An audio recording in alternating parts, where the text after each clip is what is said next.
Hey guys, so today's video is going to be super short. So I got these on Etsy off their company was called Betsy Loops. So they make the covers to make these lights more movie accurate. So this black one should be white, technically, kind of like an off-white. This should be red, even when it's not lit. Now I could just paint that with some red acrylic see-through paint that I have, and that'd be fine. But I actually bought this cap for it, and it actually looks better than I thought it would.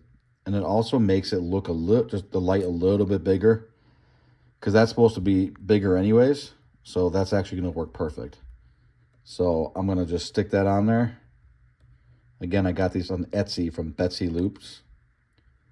It's not on there all the way. I'm gonna, before I put it on there all the way, I'm gonna put just a tab of super glue on there. But just want to make sure that you can see through it.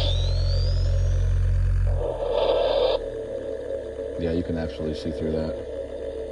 And again, it's not on there all the way, but yeah, definitely still getting the light from there.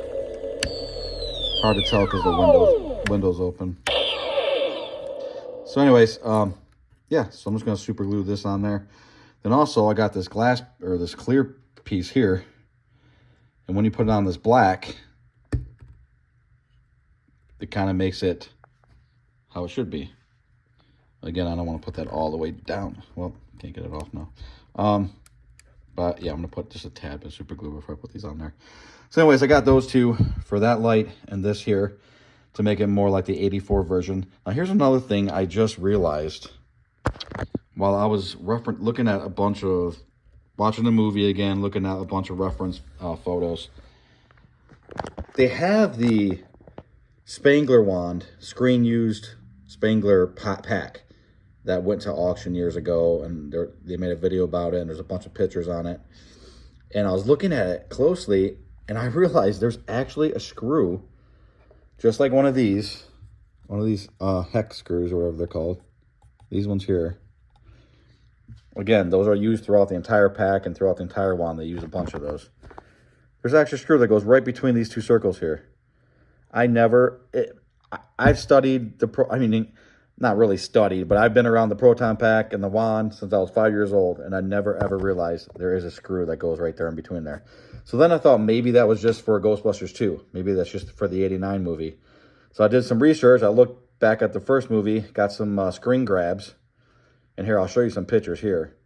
The first picture is from the Spengler wand from Ghostbusters 2, screen used. And then the second picture is Ray Stantz on the steps when they're about to fight Gozer. And you can clearly tell on both of those that there is a screw right in the middle, right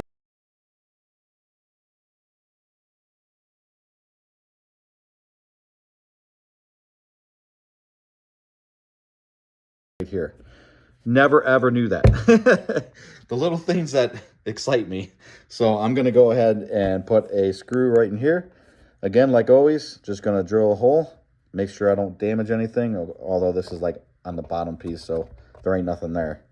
But I'm just going to screw a hole, or drill a hole, sorry. Tap one of those screws in, and good to go. But that's awesome. I never knew that a screw went there. Another thing that I'm going to mod later on, or at least try to, is this really bothers me on these Haslab wands. This trigger that ejects the, whatever you want to call that, makes it hard.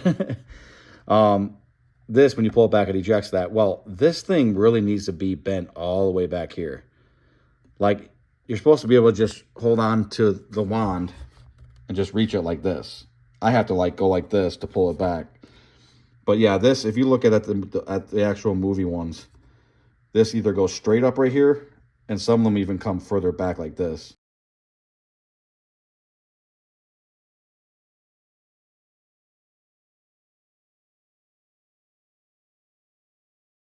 So it's a lot easier to grab. So I'm going to try my best to maybe heat this metal up and try to bend it back more. It's going to be hard to do. So If I can do it, great. If not, not that big a deal, but definitely going to try to bring this back further. So that's it, guys. I'm going to add this screw right here, make it more movie accurate, which is cool because I never knew about it. I'm going to throw these 2 lenses on, and that's it for today. Still waiting for a bunch of parts for this.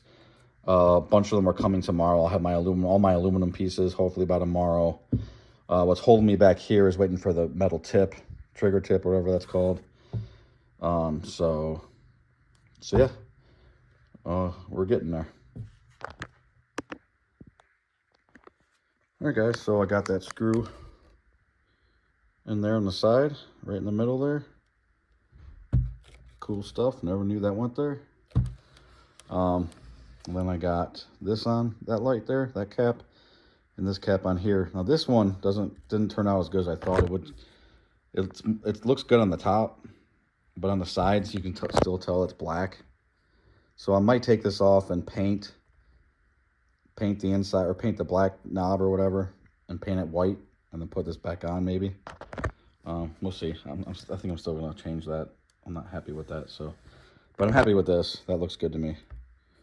So, and I love that extra little detail there that I did not know goes there. So, yeah, it's like I said, still waiting for a bunch of parts, waiting for stickers, all that stuff, but she's definitely getting there. All right, hope you guys are having a good one. Thanks.